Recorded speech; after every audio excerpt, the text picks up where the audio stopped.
right, so let's talk about the Atlanta Falcons a little bit. They obviously completed their rookie mini camps a short time ago, and one guy who had a lot of attention on him was their first round draft pick, Drake London, at wide receiver. Miles, what London look like out there?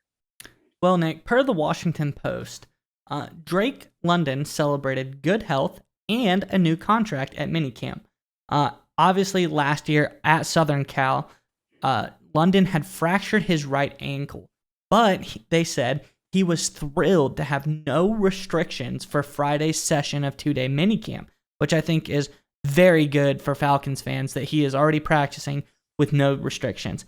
London said, "It's a blast being out there playing football again, especially under my circumstances. Not being able to play football since last October, it felt great." That was a comment that London gave about his ankle, it feeling great. So I think that's good news for London. He's feeling good. He's out playing football. All signs lead to him being back on the field early this season rather than later.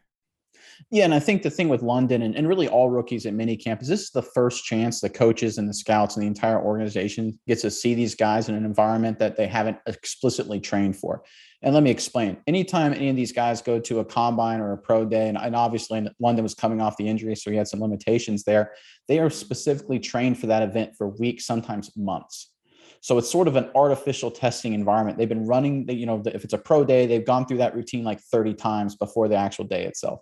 So this is the first time at rookie minicamp the coaches get to see their guys and see what they actually look like. And the fact that London looks good tells me two things. One, that, he actually was a good football player, which we all probably figured anyway. But two, and most importantly, that he was working his butt off coming back from the injury, because he could have kind of slacked off after the draft, taken a few weeks off, maybe partied a little too hard, maybe didn't care about his body or football enough or anything like that. Especially with the injury, some people may have even given him a pass. But the fact that he was dedicated and worked hard and showed up and looked good, I think that goes a long way, speaking to his character as well as his ability to fit in very, very quickly with the Atlanta Falcons offense. Yeah, and London commented about, this is minicamp, so they're not doing quite as much yet. But when asked about safeguards taking further into OTAs and even beyond into the preseason, London stated, "That's a longer-term process, but at the same time, I always had the mentality that I was going to come in, do all that I can do."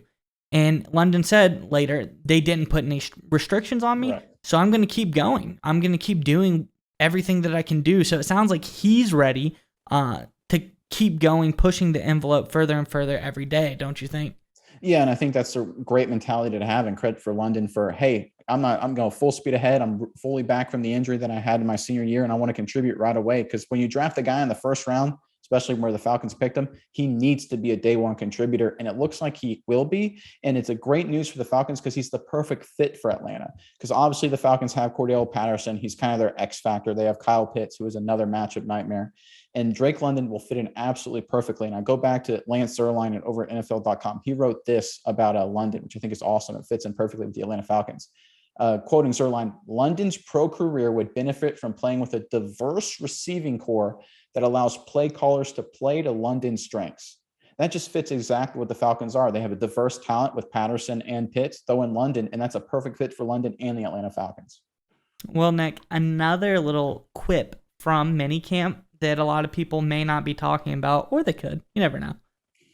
London was actually roommates at minicamp with young rookie quarterback Desmond Ridder, stating that they didn't really have any choice but to grow a connection during minicamp, being roommates, practicing on the field together. So that's also something that here on this show we like to. That's one of our big things is relationships. Like Derek Carr, Devontae Adams played together in college. They got that chemistry. Two young rookies coming in together. London, Ridder, there's already going to be that bond built there. So it's going to be a special connection. I believe London will take the field earlier on in his career than Ridder will, but you never know. But once they do get on the field, Ridder's going to be looking to London right away. So I think it's pretty special that they've already started bonding and getting to know each other a little bit better. Well, especially because London's game is winning those 50-50 balls and contested catches, things like that. So trust from the quarterback is huge, right? And the fact, like you said, it's special that they're already developing that bond because that'll go a long way both in London's and Ridder's careers.